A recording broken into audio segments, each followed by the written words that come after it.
Okay so hello everyone दोस्तों, मेरा नाम है अनुराग शर्मा। माई पाठशाला पर आपका बहुत बहुत स्वागत है। दोस्तों, अब आपका एग्जाम आ गया है, ठीक है ना। तो एसएससी सीजीएल एग्जाम जिसका है भी 12 या 13 को है, उन लोगों के लिए मैं एक लास्ट मिनट टिप्स देना चाहता हूँ। आगे जिनका भी है उनके लिए भी बहुत वैल्यूएबल टिप्स ही होंगे।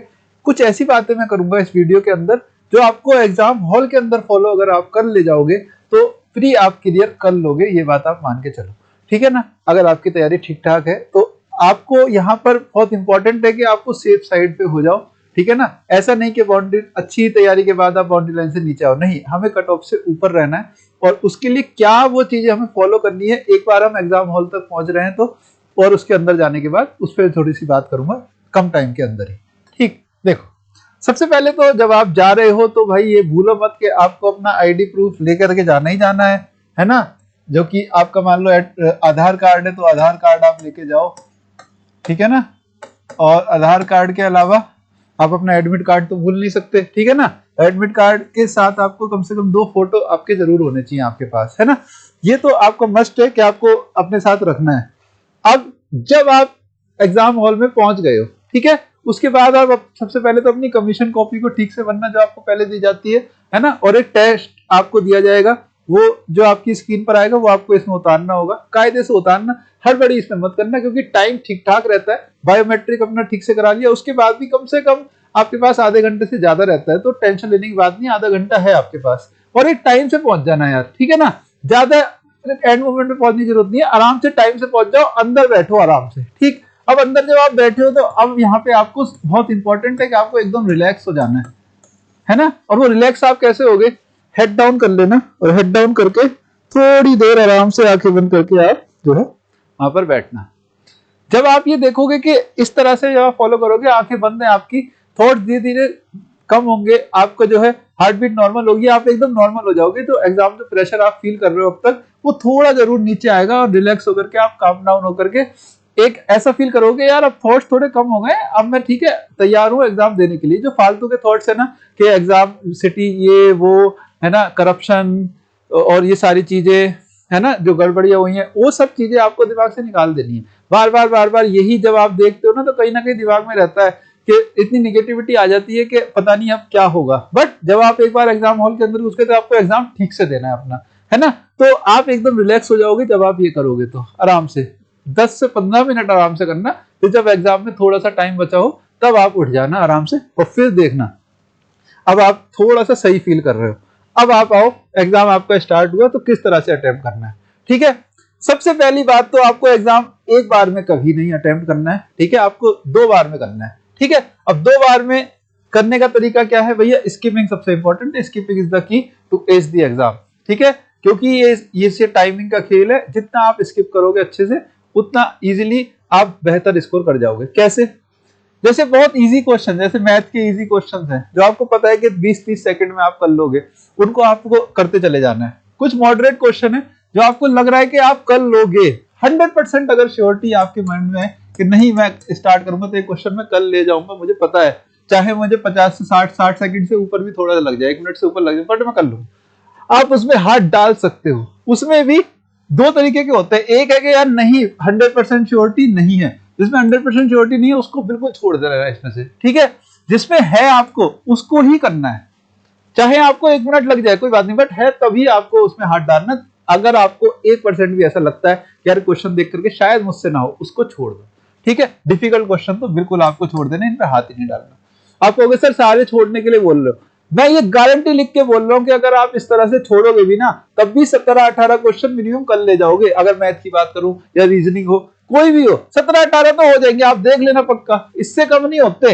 आप ज्यादा से ज्यादा स्किप करोगे तब भी इतनी स्किप कर पाओगे, 25 में से आप 17-18 कर ले जाओगे, देखना आप, ये जरूर होगा अगर आपकी तैयारी ठीक ठाक है तो, ठीक। और वही मैं कह रहा हूं कि एक है डिफिकल्ट क्वेश्चन देखते ही उसे छोड़ दिया जैसे मैथ में, एक है कि बहुत लेंथी क्वेश्चन है, मतलब पूरी स्क्रीन भरी हुई है, उसको देखते ही हटा देना है, देखते ही स्किप, पढ़ना भी नहीं है हमें, देखते ही स्किप। भाई टाइम ही नहीं इतना, इसे पढ़ने में 1 मिनट लग जाएगा, उस पर क्यों हमें टाइम खराब करना है, ठीक। तो आप कहोगे सर काफी ज्यादा आप कह रहे हो, एक बार ये और बता दो कि सेक्शन वाइज हम कितना कितना टाइम अलॉट करें एग्जाम हॉल के अंदर। हालांकि ये चीजें मैं पहले भी आपको बता चुका हूं, बट एक बार फिर से बताता हूं। 1 गो में, जैसे पहली बार आपने स्टार्ट किया पेपर और आप करने लगे, तो सबसे पहला अगर आप रीजनिंग करते हो तो पहले माइंड में ये होना चाहिए, कुछ भी हो जाए मुझे रीजनिंग में से 14 मिनट के अंदर निकलना है। 14 मिनट एक ऐसा टाइम है जिसमें मुझे निकलना है। जिस बच्चे ने ये फॉलो किया वो आधी लड़ाई जीत गया। ठीक, गारंटी लिख के दे रहा हूं, 99% चांसेस की आधी ठीक ठाक है। और 14 मिनट में अगर वो सिर्फ निकल गया, मैं ये नहीं कह रहा 25 क्वेश्चन सही कर देने हैं, सिर्फ निकल गया जो इससे, वही आधी लड़ाई जीत गया। क्योंकि बहुत से बच्चे इसमें निकल ही नहीं पाएंगे। रीजनिंग में ही 20 मिनट दे देंगे क्योंकि रीजनिंग लेंदी आ रही है। ठीक, तो आपको निकल जाना है, 14 मिनट में निकलना है। हाँ, 14 मिनट में निकलना है। अब इस 14 मिनट में मैं आपसे मान के चलता हूं कि आपसे क्वेश्चन नहीं हुए ज्यादा, कोई बहुत बड़ी बात नहीं है। ठीक है, मान लो 18 क्वेश्चन हो गए 14 मिनट में। सर लेंदी क्वेश्चन दे, 18 तो कर ले जाओगे आप, इतने तो मान के चलो। ठीक, ये वन गो में बात करो जो पहली बार में कर रहे हो। 14 मिनट में निकल गए। 14 मिनट में निकलने के बाद 5 से 6 मिनट आपने जीएस में दी। जीएस में तो जितना करना है लगभग आप इतनी देर में ही कर लोगे, इससे ज्यादा आप दे नहीं सकते। ठीक, मैथ में मान लो आपने 25 मिनट दिए। अब मैथ में भी ठीक ठाक लेवल है, मान लो आपकी शिफ्ट का अच्छे क्वेश्चन है, टफ है, तो इन 25 मिनट में अगर आप करोगे खूब स्किप कर करके 25 मिनट ठीक ठाक टाइम पहली बार में अलॉट अगर आप कर रहे हो, तो आराम से कर रहे हो, तो आराम से करते करते मुझे ऐसा लगता है कि 20 क्वेश्चन के आसपास तो कहीं नहीं गए, पकड़ के रखो, इतने आप कर ले जाओ।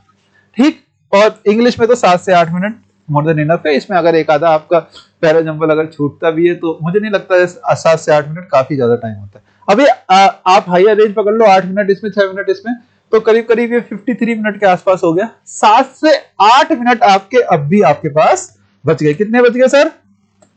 7 से 8 मिनट अब आपके पास हैं। और आपके पास क्वेश्चंस कितने हैं? आपके पास क्वेश्चंस है भाई, यहाँ पे 7 क्वेश्चन यहाँ हैं रीजनिंग के और 4-5 क्वेश्चन यहाँ है। ये बहुत ज्यादा ऐसा लेके चल रहा हूं जब पेपर का लेवल बिल्कुल ही खतरनाक है। ठीक है, इतने आपके मैथ में, इतने आपके रीजनिंग में, और आपके पास करीब 8 मिनट है।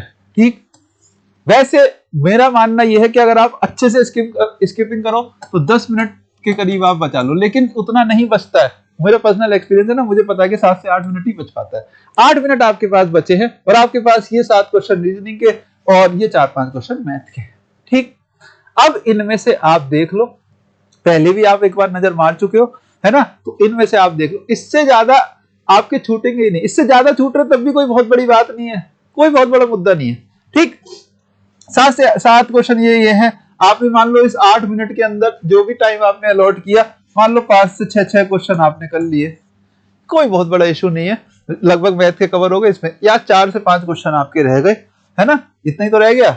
ये क्या है भाई, 5 क्वेश्चन या 5 या 6 रह गए, चलो 5-6 क्वेश्चन आपके ऐसे थे जो काफी डिफिकल्ट लेवल था, एडिक्विटी पैटर्न का वन ऑफ द डिफिकल्ट था, उसमें आपने इतने क्वेश्चन जो है यहाँ से छोड़ दिए। कुछ आपने जीएस में छोड़े होंगे, जाहिर सी बात है जीएस में तो सारा किया नहीं होगा, जीएस में छोड़े होंगे, मान लो आपने 7 से 8 क्वेश्चन, है ना, 7-8 क्वेश्चन आपने जीएस में छोड़े। इंग्लिश में तो ज्यादा छोड़ने वाली बात ही नहीं है, और इनमें तो मैंने बात कर ही ली आपको, है ना। मान लो इंग्लिश में भी 1-2 छूटा है, तो भाई यहाँ से 7-6 13 और 2 करीब आपने, मतलब मेरे हिसाब से 86-87 क्वेश्चन करीब कर दिए। ठीक है ना, 86-87 क्वेश्चन अगर आपने एक अच्छे लेवल में करके आ गए हो, ठीक है ना, और इस तरह स्किप करते हुए आपने चले हो, दो बार में किया है वन गो में, और फिर दूसरी तरह से इस तरह, बहुत अच्छा स्कोर आप कर ले जाओगे। ये वो है कि अगर यहाँ पे गलतियां भी ठीक ठाक हुई है तब भी आराम से 145 के अराउंड इस बच्चे का स्कोर आने वाला है गलतियों के बावजूद। ठीक है, ये स्कोर पे ये बच्चा टिकेगा, हर हाल में टिकेगा। अगर पेपर का लेवल बहुत हार्ड है और पेपर का लेवल थोड़ा भी आसान है तो ये 150 प्लस जा रहा है, ये बात। ये देखने में अच्छा लगता है, आप कहोगे सर लेकिन हो नहीं पाता, बिल्कुल होगा, आप टेंशन मत लेना। इस तरह से स्किप करते हुए चलोगे, ये बात मुझे कोई भी बच्चा बता दे कि सर मैंने बहुत स्किप किया तब भी 17 से 18 क्वेश्चन तो कर दिए, यही होता है, ये सच्चाई है। आप कितना स्किप कर दोगे, 10 क्वेश्चन स्किप कर दोगे, मान लो रीजनिंग 10 क्वेश्चन स्किप कर दिए तो आप निकल भी तो जाओगे 12-13 मिनट में। 10 क्वेश्चन स्किप करने का मतलब है कि आपने किए ही कहां, आसानी किए केवल, तो 15 क्वेश्चन तो आसान ही होते हैं, है ना, 15 तो आसान होते हैं, 10 बहुत मुश्किल है, तो 15 तो इजी होते हैं। इसी तरह यहां भी भाई मैथ में भी कम से कम 17-18 क्वेश्चन तो ऐसे होंगे जो बिल्कुल डुएबल होते हैं। ठीक, 15 तो एकदम इजी लगभग रहेंगे। अगर बहुत मुश्किल है तब भी आप ये देखोगे कि आप इतना ही रेंज लगभग रहती है ना, और टाइम भी लगभग इतना ही बचता है, 7 से 8 मिनट ही बचता है। ठीक है, तो ये मेरी तरफ से एक लास्ट मोमेंट के लिए आपको सलाह है बड़े भाई की सलाह है कि भाई आप बिल्कुल स्किप करो, जितना अच्छे से आप स्किप करोगे उतना अच्छे आप स्कोर पे पहुंचोगे। ये नहीं सोचना है कि मैं बहुत ज्यादा स्किप कर रहा हूँ और मेरा स्कोर कम रहेगा। स्किप ही तो कर रहे हो, बाद में टाइम रहेगा, ऐसा नहीं कि बाद में टाइम नहीं रहेगा, बट एक ठीक स्पीड मेंटेन करते हुए चलना है ना। जैसे लेंथी क्वेश्चन दिखा, हटाया, ये नहीं कि आप लेंथी क्वेश्चन दिख रहा है, आपको पता है कि मुझे वो नहीं पढ़ना है, सर ने बोला था कि उसको पढ़ना ही नहीं है, फिर भी आप पढ़ करके स्किप कर रहे हो। नहीं, देखते ही स्किप मारो ना इसे, तब तो फायदा इसे छोड़ने का। अगर आपने 1 मिनट इसे पढ़ा और फिर छोड़ा, वो बेकार है। इसे देखते स्किप मारो, बाद में टाइम मिला तो ठीक, नहीं मिला तो हटा देंगे, इसे हम पढ़ेंगे ही नहीं। इतनी बड़ी स्क्रीन भरी पड़ी है, स्क्रॉल करना पड़ रहा है, तो पढ़ना ही क्यों इसे। हमें वन लाइनर पहले पकड़ने हैं, उन्हें सॉल्व करना है। तो डिफिकल्टी या लेंथी क्वेश्चन, इन दोनों को तो हमें पढ़ना ही नहीं है, इन्हें हटा देना है। ठीक, इन पे ही हमें अपना स्टिक करके एक्यूरेसी हमारी आनी चाहिए, और तब आएगी जब हम इन पे आराम से टाइम अपना डिवोट कर पाएंगे।